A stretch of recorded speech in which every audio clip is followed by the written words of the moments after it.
Part 1. The cornerstone of Indian democracy, the Indian Constitution. On the 26th of January 1950, India embarked on a momentous journey as a democratic republic by adopting its constitution. This document, drafted under the leadership of Dr. B.R. Ambedkar, lays the foundation for a just and equitable society. The drafting committee, chaired by Dr. Ambedkar, included eminent leaders like Aladi Krishnaswamy Iyer, K.M. Munshi, and N. Gopalaswamy Iyengar.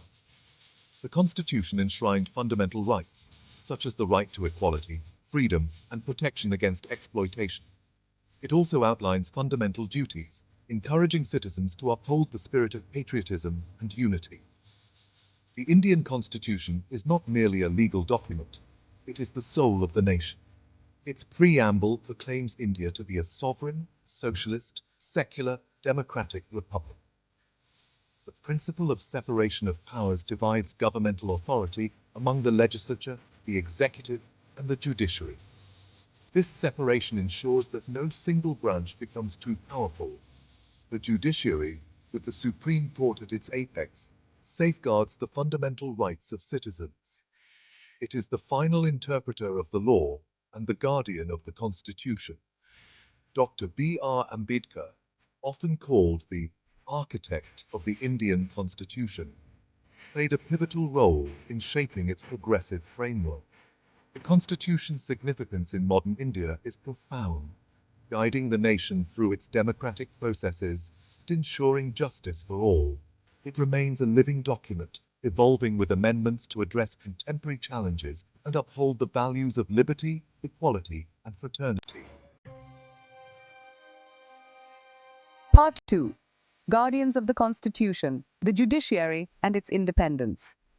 Judicial independence is the bedrock of a fair and just legal system. It means that judges are free to make their decisions based on the law and the evidence, without fear of interference or reprisal from any quarter.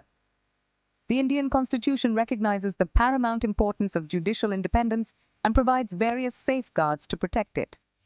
The appointment of judges to the higher judiciary is through a collegium system, ensuring that their selection is primarily done by the judiciary itself. Their security of tenure, fixed salaries, and a difficult removal process further insulate them from external pressures. Judges are expected to be individuals of impeccable integrity, committed to upholding the highest standards of conduct and ethics. The judiciary acts as a bulwark against tyranny, ensuring that the government remains accountable to the people and the rule of law prevails. One landmark case that underscored the importance of judicial independence was the Kesavananda Bharati case of 1973. The Supreme Court ruled that the basic structure of the Constitution could not be altered by Parliament, thus protecting the fundamental rights of citizens. Another significant instance was the Indira Gandhi versus Rajnarain case in 1975, where the judiciary played a crucial role in upholding democratic principles during a period of political turmoil. Eminent jurists like Justice H.R. Khanna, who famously dissented during the emergency, and Justice V.R. Krishna Iyer have highlighted the necessity of an independent judiciary for the sustenance of democracy. As Justice H.R. Khanna aptly put it, judicial independence is the crown jewel of our constitutional democracy. In a democratic setup, the judiciary ensures that the rule of law prevails, protecting the rights and liberties of individuals against any form of arbitrary power. The independence of the judiciary is not just a constitutional mandate, but a cornerstone of a vibrant and functioning democracy. Part 3. The virtue of restraint. Judicial prudence in action. Judicial prudence is the exercise of restraint and wisdom by the judiciary in its pronouncements and decisions. A classic example of judicial prudence is the doctrine of the basic structure of the Constitution, which was propounded by the Supreme Court in the landmark Kesavananda Bharati case of 1973. This doctrine holds that certain fundamental features of the Constitution, such as judicial review, the separation of powers, and secularism, are inviolable and cannot be amended by Parliament. Another example is the judiciary's approach to public interest litigations, or PILs. Judicial prudence is not about judicial inaction, it is about judicial wisdom. It is about recognizing the limits of judicial power and exercising restraint when necessary. In recent years, the Supreme Court's decision in the Sabarimala case showcased judicial prudence by balancing religious beliefs with constitutional rights. The court's verdict allowed women of all ages to enter the temple, emphasizing the importance of gender equality while respecting religious sentiments. Another significant example is the right to privacy judgment in 2017, where the Supreme Court recognized privacy as a fundamental right under the Constitution. This decision has had a profound impact on various aspects of Indian society, including the use of Aadhaar and data protection laws. The balance between judicial activism and restraint is crucial. While activism ensures that justice is delivered, restraint ensures that the judiciary does not overstep its boundaries. Judicial prudence, therefore, is about finding this balance and ensuring that the judiciary acts with wisdom and restraint, safeguarding the principles of justice and democracy. Part 4. The Perils of Excess. Instances of judicial overreach. While judicial activism has its place, there have been instances where the judiciary's interventions have been perceived as exceeding its mandate, leading to accusations of judicial overreach. The most frequently cited example of judicial overreach is the judgment in the second judge's case in 1993, where the Supreme Court assumed primacy in judicial appointments. Another example often cited is the Supreme Court's ban on the sale of liquor along highways, intended to curb drunk driving. Critics argued that such decisions should be left to the legislature, which has the mandate and the expertise to address complex social issues with nuanced policies. Judicial overreach can erode public confidence in the judiciary, create uncertainty in the legal system, and undermine the separation of powers. It can also lead to a situation where the judiciary is seen as encroaching upon the domain of elected representatives, potentially politicizing the judicial process. Another significant instance is the Supreme Court's striking down of the National Judicial Appointments Commission (NJAS) Act in 2015, which was intended to make the process of judicial appointments more transparent and accountable. Legal experts argue that this decision reinforced the judiciary's control over appointments, sidelining the role of the executive and legislature. The judiciary's intervention in environmental regulations, such as the ban on diesel vehicles in Delhi, has also been seen as overreach, with critics arguing that such complex policy decisions should be made by the executive branch. According to legal scholar Dr. Rajiv Dhawan, judicial overreach can disrupt the balance of power, leading to a scenario where the judiciary is not just interpreting laws, but effectively creating them. The consequences of judicial overreach on the legislative and executive branches can be profound, leading to a weakening of their authority and an imbalance in the democratic framework. It can also result in a lack of accountability, as judges are not elected representatives and do not have the same level of public scrutiny as legislators. Ultimately, maintaining a balance between judicial independence and judicial restraint is crucial for the health of a democratic society. Part 5. A Force for Change, Judicial Activism and its Impact. Judicial activism is the proactive role of the judiciary in enforcing the Constitution and protecting the rights of citizens, even in the face of legislative or executive inaction. One of the most significant examples of judicial activism in India has been the evolution of public interest litigation, or PIL. Pioneered by Justice P.N. Bhagwati in the 1980s, this innovative legal tool allows courts to hear cases filed on behalf of the marginalized and disadvantaged sections of society. The judiciary's activism has also been evident in its efforts to protect the environment. Judicial activism, when exercised judiciously, can be a powerful force for positive change. It can act as a catalyst for social justice and ensure that the government fulfills its obligations towards its citizens. For instance, the Vishaka Guidelines case in 1997 was a landmark judgment that laid down guidelines to prevent sexual harassment at the workplace, significantly advancing women's rights in India. Another example is the judiciary's role in enforcing the Right to Education Act, ensuring that every child has access to free and compulsory education. In the realm of environmental protection, the judiciary has passed several rulings to control pollution and protect natural resources, often stepping in where the executive has failed. Judicial activism has also been crucial in upholding human rights, with courts taking a stand against human rights violations and ensuring justice for victims. Legal scholar Upendra Vakchi once said, "Judicial activism is not an aberration, but a necessary function of the judiciary in a democracy."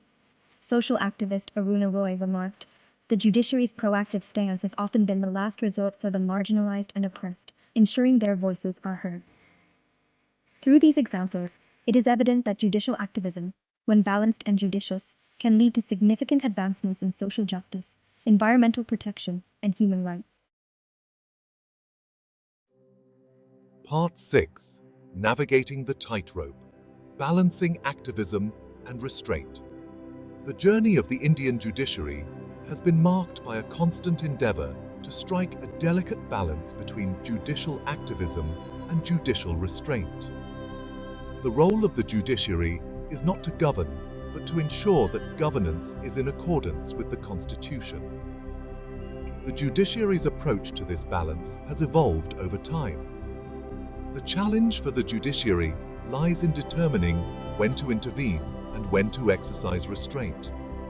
This delicate balance is crucial for maintaining public faith in the judiciary and ensuring the smooth functioning of democracy. Philosophically, judicial activism is often seen as a means to advance justice and protect fundamental rights, while judicial restraint emphasizes the importance of adhering to the letter of the law and respecting the roles of other branches of government. Comparative analysis with other democracies reveals varied approaches. For instance, the United States has a history of judicial activism, especially in landmark cases like Brown versus Board of Education, while the United Kingdom traditionally leans towards judicial restraint. Indian judiciary, while unique in its context, often draws lessons from these global practices to refine its own balance between activism and restraint. The ongoing discourse among legal scholars and the public continues to shape the judiciary's approach, ensuring it remains dynamic and responsive to the needs of the society. Part 7. At a crossroads. The contemporary challenges facing the judiciary. The Indian judiciary, despite its commendable service to the nation, is currently grappling with myriad challenges. One of the most formidable challenges is the mounting backlog of cases in various courts across the country. As of 2023, over 4 crore cases are pending in Indian courts. The huge number of pending cases results in inordinate delays in the delivery of justice, making the process itself a punishment for many. Another significant challenge is the increasing politicization of the judiciary. Experts argue that political interference undermines judicial independence. Corruption within the judiciary is also a pressing issue. Reports suggest that corruption erodes public trust and hampers the fair administration of justice. Furthermore, the lack of adequate infrastructure and resources continues to plague the judiciary. Many courts operate with outdated technology and insufficient staff. There is a growing consensus among legal experts on the need for comprehensive judicial reforms. These reforms aim to enhance efficiency, transparency, and accountability within the judicial system. Implementing modern technology and digital case management systems could significantly reduce delays and improve the overall functioning of the judiciary. Part 8. The Road Ahead. Charting the Future of Judicial Independence. The Indian judiciary stands at a crucial juncture in its history. Strengthening judicial independence is paramount. Addressing the issue of judicial backlog is another pressing priority. Enhancing transparency and accountability within the judiciary is crucial for maintaining public trust. By effectively addressing these challenges, the judiciary can ensure that it remains a beacon of hope and a guardian of justice for all citizens. Embracing technology can revolutionize the judicial process, making it more efficient and accessible. Potential reforms include streamlining case management systems and adopting alternative dispute resolution mechanisms. Maintaining judicial integrity is essential for the future, ensuring that justice is delivered impartially and fairly. The integration of AI and digital tools can aid in legal research and case management, reducing delays and enhancing accuracy. An inclusive and diverse judiciary will better reflect the society it serves, fostering greater trust and understanding. Public awareness and legal education programs can empower citizens, ensuring they are well informed about their rights and the judicial process. By embracing these forward-looking measures, the judiciary can uphold its role as a pillar of democracy and a guardian of justice for future generations. Part 9. An enduring legacy. The judiciary's role in shaping India's destiny. The Indian judiciary has played a pivotal role in shaping the destiny of the nation. Judicial activism, particularly through public interest litigations, has brought about significant social change. The judiciary's interpretation of the Constitution has shaped the very fabric of Indian democracy. From landmark judgments like Kesavananda Bharati to Vishaka Guidelines, the judiciary has ensured the protection of fundamental rights and gender justice. It has also played a crucial role in maintaining checks and balances within the governance framework. As Justice V.R. Krishna Iyer once said, the judiciary is not merely a passive umpire, but an active catalyst in the quest for justice. However, the legacy of the judiciary is not without its blemishes. It is imperative for the judiciary to address these shortcomings to maintain its legitimacy and the trust of the people. The judiciary's commitment to social justice, democracy, and good governance continues to inspire the nation. Part 10. A call to action. Upholding the integrity of India's judicial system. The Indian judiciary stands as a testament to the nation's commitment to democracy and the rule of law. We must hold our judicial institutions accountable and advocate for reforms that strengthen judicial independence. We must engage in constructive dialogue about the role of the judiciary in a democracy. The strength of the judiciary lies in the trust and confidence that the people repose in it. Let us pledge to uphold the sanctity of our judicial system and work towards creating a just and equitable society for all. Citizens can contribute by participating in workshops and seminars on judicial reforms, engaging campaigns and sign petitions that call for judicial accountability and independence, support community leaders and organizations that work towards judicial reforms, educate yourself and others about the importance of an independent judiciary and the rule of law, volunteer at legal aid centers, and help spread awareness about legal rights and judicial processes. Participate in public hearings and town hall meetings to voice your concerns and suggestions. Together, we can uphold the integrity of India's judicial system and ensure justice for all.